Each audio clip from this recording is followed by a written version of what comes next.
5、4、3、2、1，放！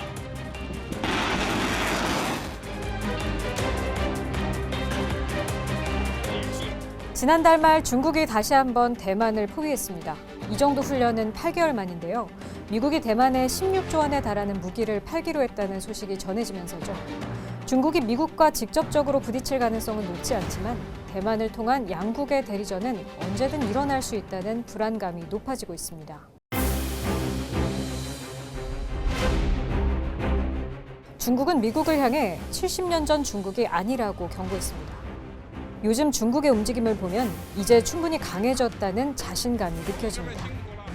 중국 내전으로 1949년 본토에는 중화인민공화국, 대만에는 중화민국으로 갈라진 이후 중국은 끝없이 대만을 노리고 있습니다. 1954년, 58년, 95년, 무려 3번 대만 해협으로 향하는데요. 공산 세력의 영향력 확장을 우려한 미국의 견제에 번번이 뜻을 이루지는 못합니다.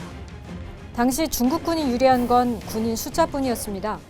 2차 대전 직후의 미국은 기술, 장비, 특히 공군과 해군 전력에 있어서는 세계 어느 곳도 범접할 수 없는 우위를 누리고 있었죠. 그때는 중국 자체가 해군력이라는 게 애초에 없는 국가였고 공군력 이런 것들도 뭐 러시아 지원으로 겨우 이제 해 나가고 있던 그런 상황인데 당연히 그때는 미국이 조금만 이렇게 손만 한번 들어 올려도 그냥 깨갱해야 되는. 끝없이 이어지는 도발에 1958년에는 미국이 대만 문제를 두고 핵 사용을 검토했다는 기밀 문서가 공개되는데 이게 중국을 발칵 뒤집어 놓습니다. 이때부터 핵 개발에 사활을 거는데요. 소련이 극소수의 중국 과학자들에게 강연을 해주면서도 기술이 새어나갈까 봐 필기를 못하게 하자 중국 과학자들이 밤마다 머리를 맞대고 들은 내용을 복기했다는 일화가 유명합니다. 1964년에는 첫 원자폭탄 실험에 성공하고 1971년에는 자체 핵 잠수함을 진수하는 수준에까지 이릅니다. 현재도 이 핵에 대한 집착은 계속돼서 2030년까지 핵탄두를 1000기 이상으로 늘릴 걸로 추정하고 있습니다. 중국의 자존심을 건드린 게 또 하나 있었는데요. 바로 바다 건너 대만을 노리면서도 해군력이 형편없었다는 점입니다. 특히 1996년에는 압도적인 위용을 자랑하는 미국 항모 2척이 대만 해협을 가로막자 큰 충격에 빠집니다.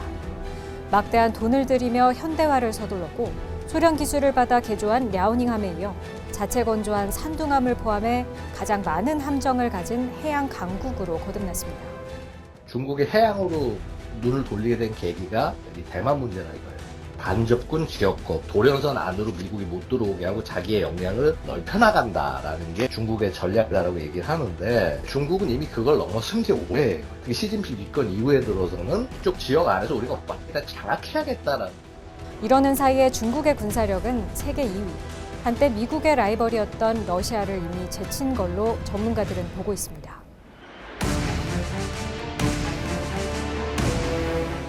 지난달엔 다소 충격적인 소식이 전해졌는데요. 바로 뉴욕타임스가 일부 공개한 미 국방부 기밀 보고서 내용입니다. 이 보고서는 미중 전쟁 시뮬레이션을 돌릴 때마다 미국이 계속 패배했다는 내용과 함께 비싼 데다 약점이 많은 무기 체계에 과도 의존하는 미군은 저렴하면서 효율적인 무기를 대량 사용하는 중국군을 이길 수 없다고 경고했습니다.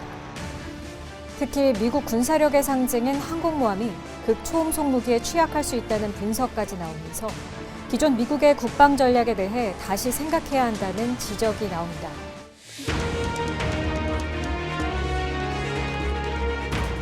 일각에선 중국 무기의 신뢰도 부족을 두고 보고서의 내용이 기우에 불과하다는 분석을 내놓고 있지만 중국의 힘은 숫자로도 확인됩니다. 20년 만에 사거리별 미사일 수를 이만큼 늘려왔고요. 20년 전 국방비는 50조 원 정도였지만 지난해엔 7배인 367조 원을 쏟아부었습니다. 우크라이나 전쟁을 지켜보며 드론 생산을 크게 늘려 100만 드론 양병설도 심심치 않게 나오고 있죠. 자신감이 붙을수록 방공식별구역을 넘으며 주변국을 도발하고 영토 분쟁에도 적극적으로 힘자랑을 해왔습니다. 중국도 중국이지만 무엇보다도 전문가들은 70년 전과 달리 고립주의와 자국 이익을 앞세우는 트럼프 정부가 동아시아에서 중국을 견제할 의지를 얼마나 가지고 있는지를 가장 큰 변수로 봅니다.